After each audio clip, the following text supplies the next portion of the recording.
forma grega do antigo nome judaico, Jesus, forma esta que se obtém mediante a transcrição do hebraico, acrescentando-se um S para facilitar a declinação. Por sua vez, Jesus vem da raiz hebraica, Jehoshua, que significa Salvador, Ajudador e etc. Temos que entender que esta expressão do nome Jesus é uma expressão riquíssima. Muitas vezes nós usamos estas palavras sem entender o seu significado. Nós iremos estar nos aprofundando um pouco mais a respeito disso aí, em algumas linhas aí abaixo desta página de número 4, nós iremos estar entendendo o que significa este nome. Mas até então, o que nós temos que entender é da onde se originou este nome. Tanto tem raiz hebraica como também raiz grega, tá? Então vamos estar nos aprofundando um pouco neste assunto aí, para que em nome de Jesus a nossa mente venha estar sendo um pouco mais aberta. Vamos lá. Cristo. O nome Cristo vem do grego, Christon, e significa ungido, partindo do verbo criou, ungir, transliterado em português para Cristo, a síntese final. O nome Jesus significa Salvador, e o nome Cristo significa ungido. Isso aqui é algo muito importante e muito interessante, meus irmãos. O nome Jesus Cristo significa Salvador ungido. Nós temos que entender quem é Ele, nós temos que entender a sua função. Não é que Cristo é o sobrenome de Jesus, não. Esta expressão Cristo é usada para Ele porque Ele é o nosso Salvador, Ele é o nosso ungido, meus irmãos. Foi ungido para nos salvar, foi ungido para nos resgatar. E hoje nós o chamamos de Jesus Cristo, o Salvador ungido. Grave isso aí, tá? Que isso aqui é muito importante no dia que você for fazer esta prova, tá? Então que o Senhor te abençoe e vamos dar continuidade aí nesta lição. Vamos lá. Quem é Jesus? Quem pensais vós de Cristo? E quem diz os homens ser o Filho do Homem? Nós temos que entender, meus irmãos, que Cristo, Ele se importa em ser apresentado e Ele se importa de ser conhecido. Temos que entender que nessas passagens bíblicas, Jesus, em Mateus capítulo de número 22, versículo de número 42, Ele vai estar direcionando uma pergunta: quem pensais vós do Cristo? Ele queria saber o que o povo estava pensando sobre Ele naquele momento. Quem pensa vós do Cristo? O que vocês estão pensando sobre Ele? E mais, quem diz os homens ser o Filho do Homem? Isso daqui é algo muito interessante, meus irmãos. Jesus, Ele tem interesse de ser conhecido. Jesus, Ele se importa de ser conhecido. É por isso que naquele tão famoso ID, ele deixa bastante claro que nós temos que ir fazer discípulos de todas as nações, batizando em nome do Pai, do Filho e do Espírito Santo. Esses nomes têm que ser conhecidos, porque se a humanidade conhecer este nome e aquele que está por trás do nome, pode ter certeza de uma coisa: essa humanidade, ela é mudada. Vamos dar continuidade aí. É muito interessante isso, meus irmãos. Isso aqui é algo muito e muito genuíno. Página de número 5. Pulamos aqui alguma coisa, mas iremos expor isso aqui um pouco mais na frente, em especial dentro da sala de aula, tá? Página de número 5. O que pensam os homens acerca de Jesus Cristo? Quem dizeis os homens ser o Filho do Homem? Mateus 16, 13. Por ocasião do segundo milagre da multiplicação, Mateus capítulo de número 15, versículo 29 ao 39, e Mateus capítulo de número 16, versículo 13, Jesus estava no auge do seu ministério, e a agitação popular havia atingido níveis altíssimos com relação aos milagres operados pelo Mestre. O nome de Jesus passou a ser frequentemente mencionado e discutido entre as classes religiosas e o povo.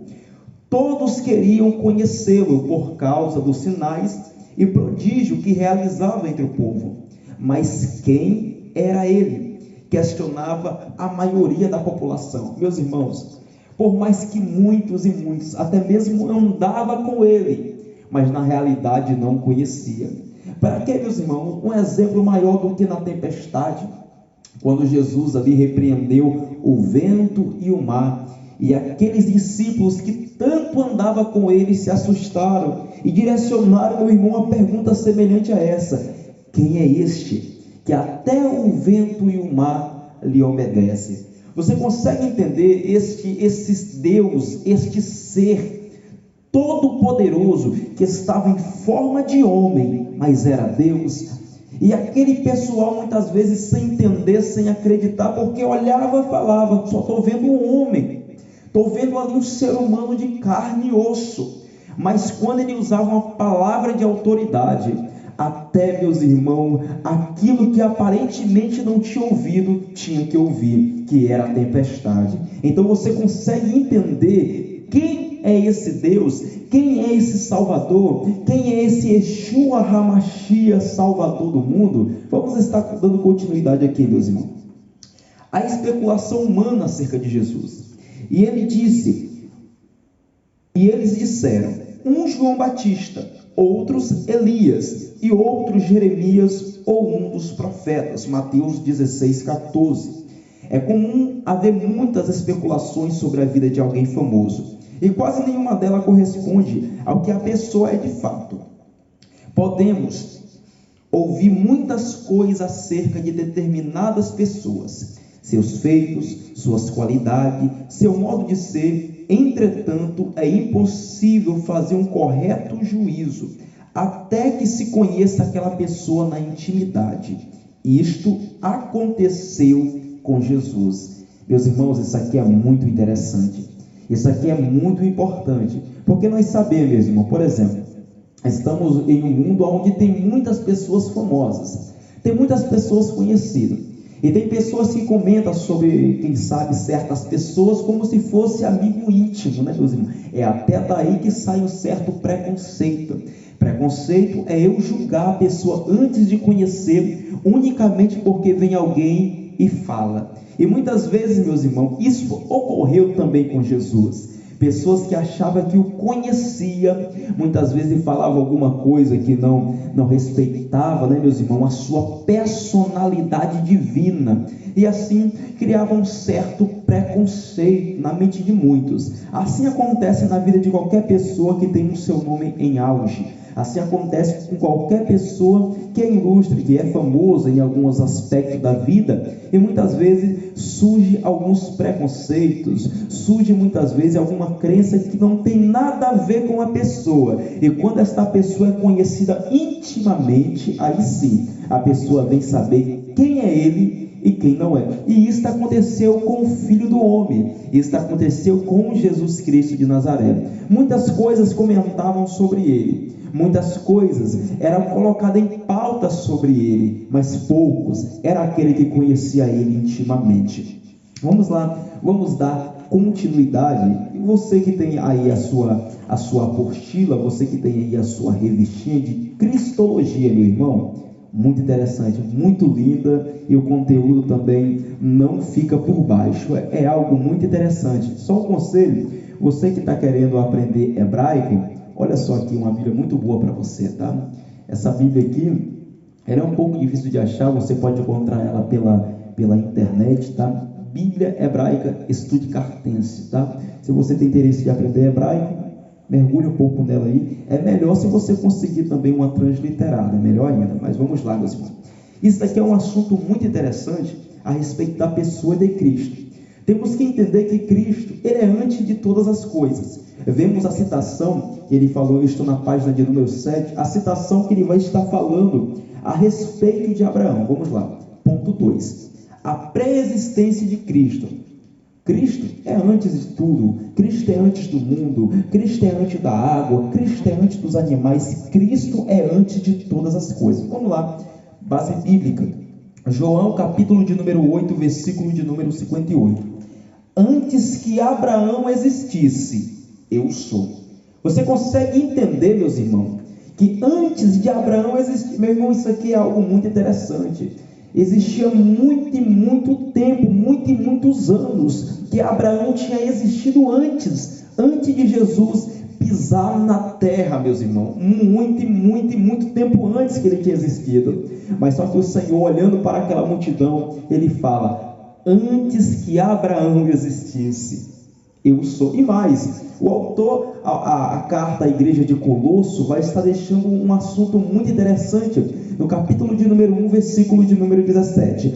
Ele é antes de todas as coisas, e todas as coisas subsistem por intermédio dele. Você consegue entender que ele é antes de todas as coisas, e todas as coisas só subsistem por causa dele? Você consegue entender que a existência dele não é feita da imaginação do homem. A existência dele não é feita pela imaginação da ciência. A existência dele não é por causa da Bíblia, porque antes da Bíblia ser Bíblia, ele já era Deus. Antes da ciência ser ciência, ele já era Deus.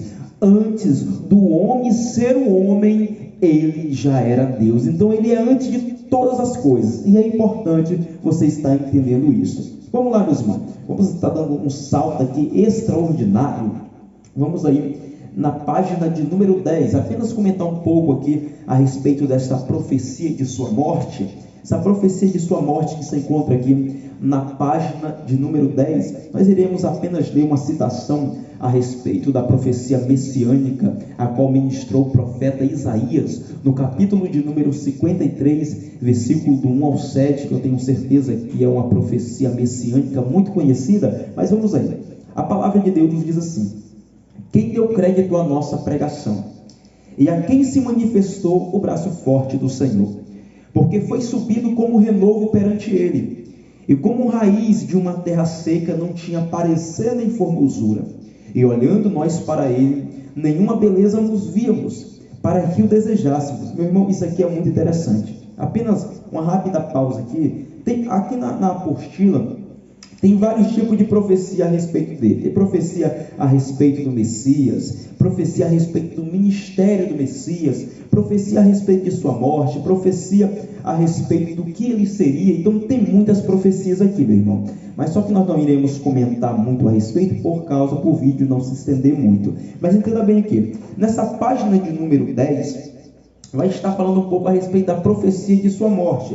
E vai estar usando esse texto base de Isaías capítulo 53. Percebem, meus irmãos, que Isaías vai estar descrevendo aqui um Messias sofredor. Vai estar mostrando aqui um Messias que vai estar passando por certa dificuldade no seu ministério. É interessante, né, meus irmãos, que muitas vezes nós até cantamos: não cremos em um Cristo vencido, cheio de amargura, semblante de dor. E muitas vezes nós também louvamos dizendo que nós queremos ver a face dele, que ele é muito lindo. E muitas vezes nós parece que não percebemos esta profecia de Isaías. Não tinha parecer e nem formosura, e olhando nós para ele, nenhuma beleza nos víamos, para que o desejássemos. E como um que os homens escondiam o rosto. Meu irmão, isso aqui é algo muito interessante. Muitas vezes eu já vi pessoas até mesmo acreditando nessa alternativa, dizendo que Isaías está falando que Jesus, que o Messias seria um homem feio. Olha só como fala aqui: nenhuma beleza víamos nele, e como um homem de quem os outros escondiam o rosto. Parece que aparentemente o Messias ia ser tão feio que o pessoal iria esconder o rosto dele, mas a Bíblia nunca está falando isso, porque Isaías está contemplando ele aqui no Calvário.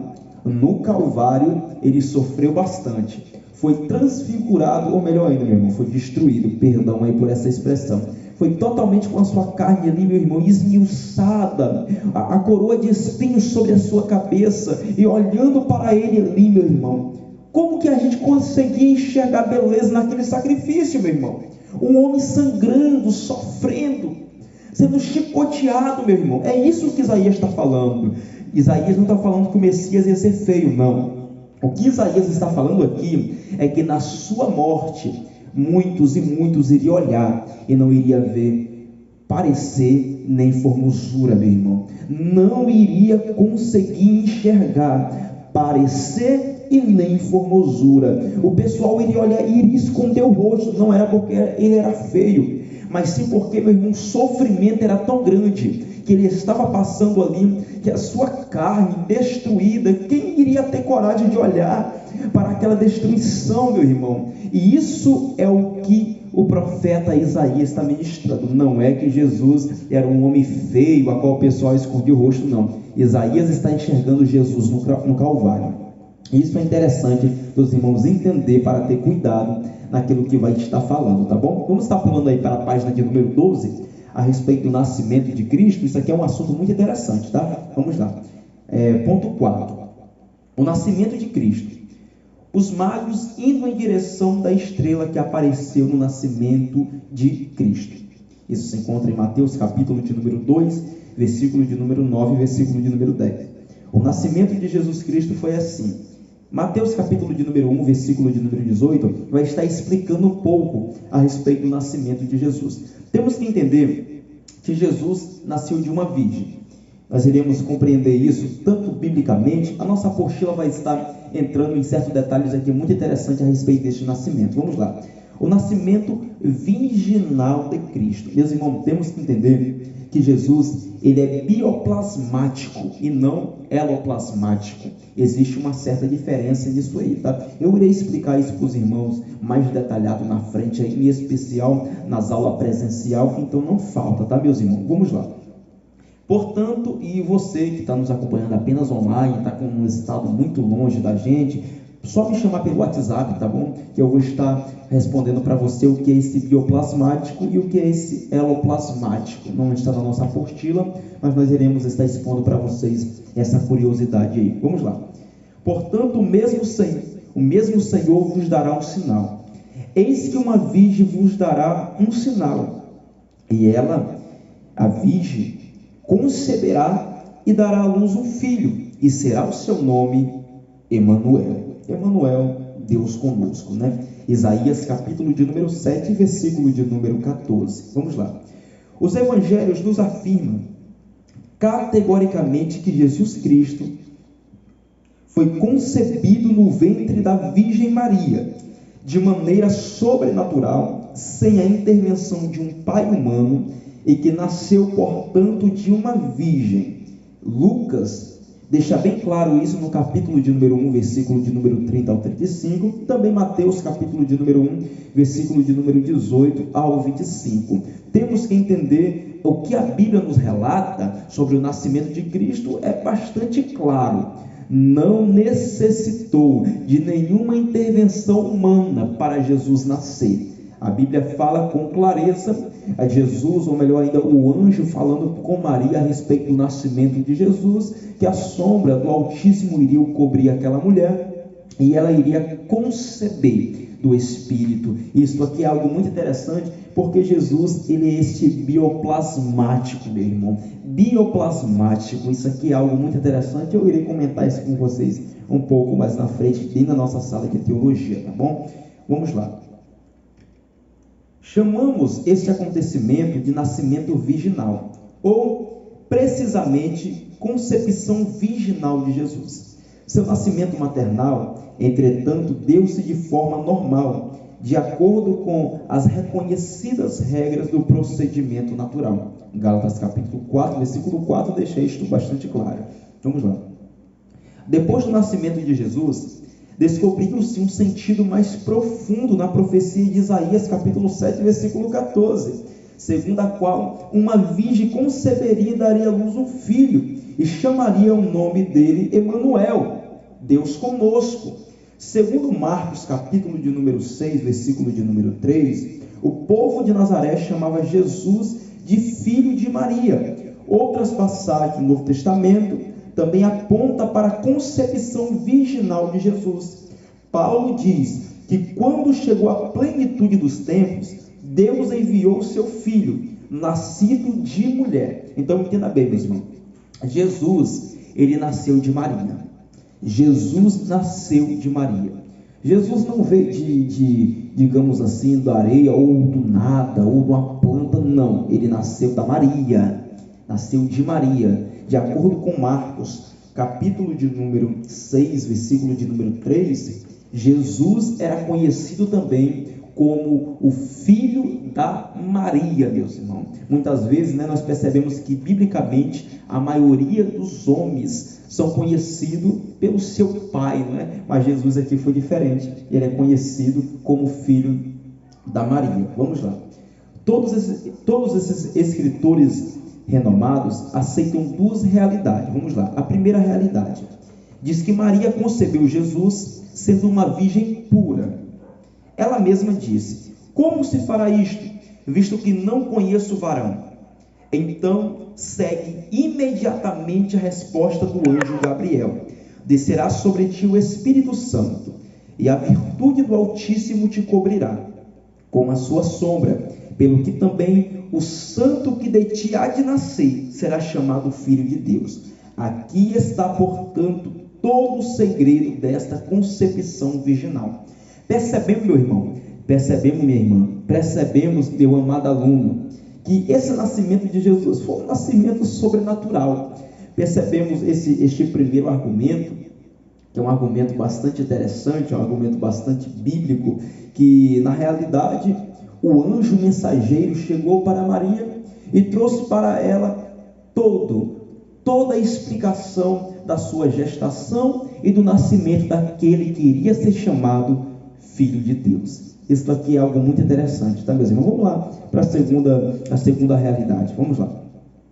A segunda realidade diz respeito ao nascimento natural de Jesus, do ponto de vista médico e legal. Vamos lá. Somente negam esta realidade os defensores da virgindade perpétua de Maria. Esta corrente nega também que Maria tenha tido outros filhos além de Jesus, conforme a declaração feita pelo Dicionário Prático de Cultura Católica, Bíblia e Geral, que diz o seguinte: é artigo da fé que Maria viveu em virgindade perpétua, tanto moral como física, antes, durante e depois do nascimento de Jesus. A Bíblia afirma que Jesus foi de fato concebido no ventre de uma virgem.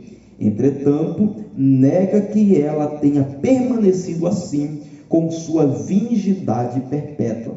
Em 19 lugares das Escrituras, encontramos referência aos irmãos uterinos do Senhor Jesus. Isto é, meus irmãos, isso aqui é bastante interessante sobre essa segunda realidade.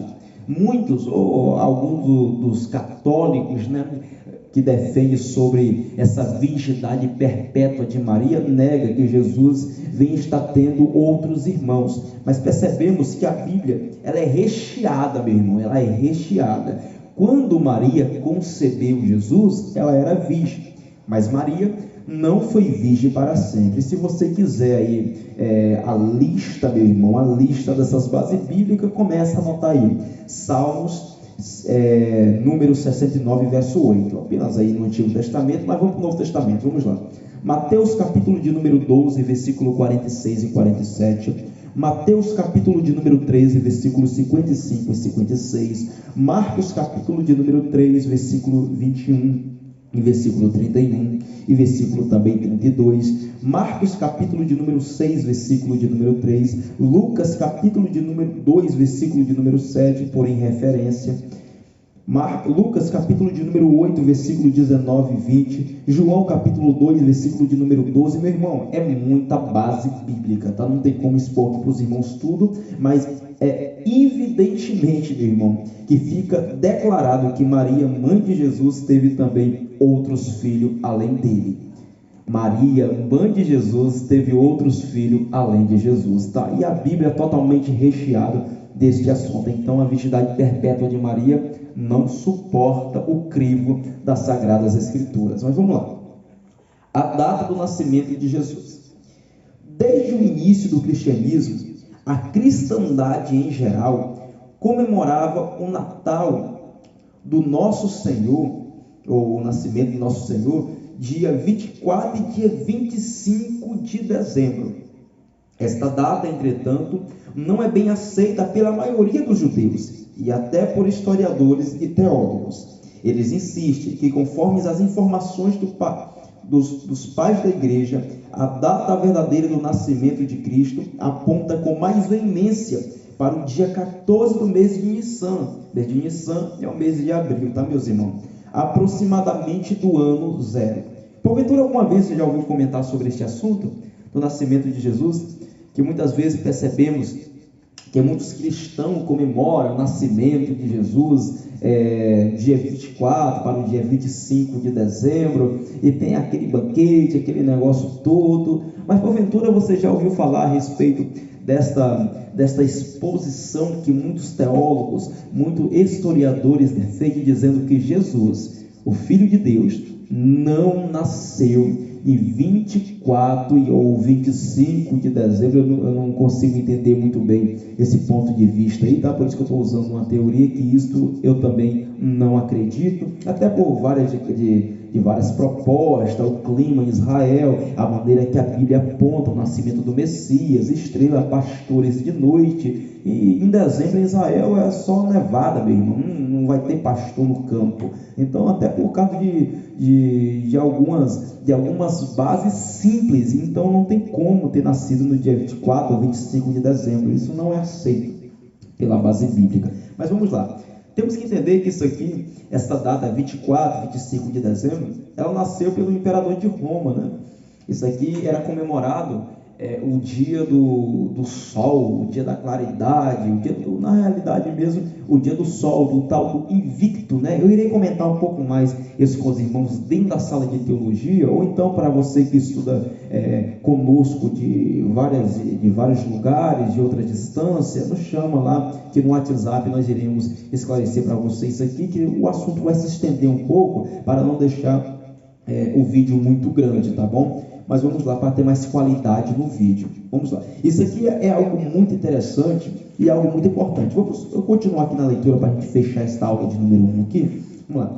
O dia 25 de dezembro, como o dia do Natal, é mencionado pela primeira vez historicamente no ano 354 depois de Cristo, na velha Roma. O dia 25 de dezembro era o Dies Natalis Invicti, o dia do nascimento do invicto. Isso aqui é algo muito interessante, meus irmãos. Além dos historiadores e dos astrônomos, também coube aos meteorologistas darem uma opinião importante para outra data para o nascimento de Jesus. Estes sábios tomaram como ponto de partida e observação a passagem de Lucas, capítulo 2, versículo 8, que diz: ora, havia naquela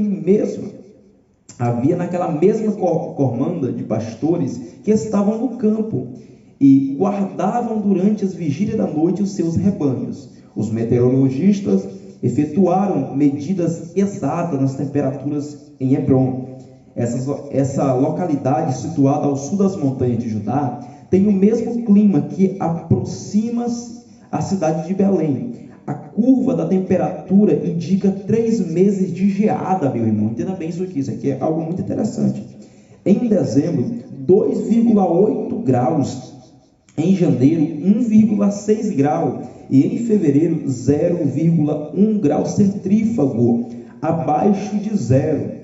Os 2 primeiros meses têm ao mesmo tempo as maiores chuvas do ano, 147 milímetros em dezembro e 197 milímetros em janeiro. Segundo os resultados das pesquisas realizadas até hoje, o clima na Palestina não deve ter mudado consideravelmente, de modo que as preciosas observações meteorológicas modernas podem servir de base. É aquilo que eu já informei você aqui.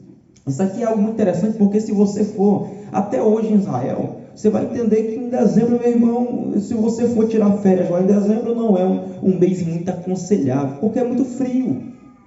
Porque é algo muito, o tempo lá é muito gelado neste período, entendeu? Então, como que poderia ter pastores cuidando dos rebanhos, meu irmão, naquele frio, naquela geada. Então isso não passa, isso não tem como, tá, meus irmãos? Isso aqui não é aceito. E na realidade, este dia 25 de dezembro, ele foi colocado, meu irmão, como o nascimento de Cristo, ou comemorado como o nascimento de Cristo, a partir do ano 354 depois de Cristo. Isso nasceu lá em Roma, tá, meus irmãos? Isso nasceu lá em Roma, e isso aí já era comemorado aí, o nascimento do Deus Sol, ou do Invicto, como ele é muito conhecido. Então isso aqui é algo muito interessante, e eu peço aos irmãos para estar guardando muito bem isso aí. Vamos apenas dar uma rápida pincelada aqui a respeito do local do nascimento de Cristo, para encerrarmos aí. Página de número 16. Vamos lá. A profecia de Miqueias, 750 anos, apontava Belém como sendo a cidade favorita para o nascimento do Messias. Assim ele escreveu: "E tu, Belém Efrata, posto que pequena entre milhares de Israel, de ti me sairá o Senhor de Israel." Miqueias capítulo 5, versículo de número 2. É interessante como as escrituras são proféticas e se combinam entre si em cada detalhe. Belém no hebraico quer dizer casa do pão, e árabe é casa da carne. E olha só a passagem bíblica aqui, meus irmãos. João capítulo de número 6, versículo de número 48, vai estar dizendo: "Eu sou o pão da vida." E João capítulo de número 6, versículo de número 55, "A minha carne verdadeiramente ela é comida." Percebemos aqui, meus irmãos, que aponta muito para Cristo. Tanto esta expressão Belém no hebraico quanto no aramaico. Casa do pão. Jesus é o pão. Casa da carne. A minha carne é verdadeiramente comida. João capítulo de número 6, versículo de número 55. Meus irmãos, isso aqui é algo muito rico, muito interessante. Eu peço que você venha estar vendo este vídeo, revendo. Inscreva-se no canal e venha aí fazer parte dessa grande jornada aí. Eu creio que em nome de Jesus iremos bater os 1000 inscritos. Então nos ajude aí nessa jornada, em nome de Jesus. Divulgue e compartilhe este vídeo para estar alcançando mais ouvintes, em nome de Jesus. Que Deus em Cristo abençoe e venha estudar teologia com a Itadesp, em nome de Jesus.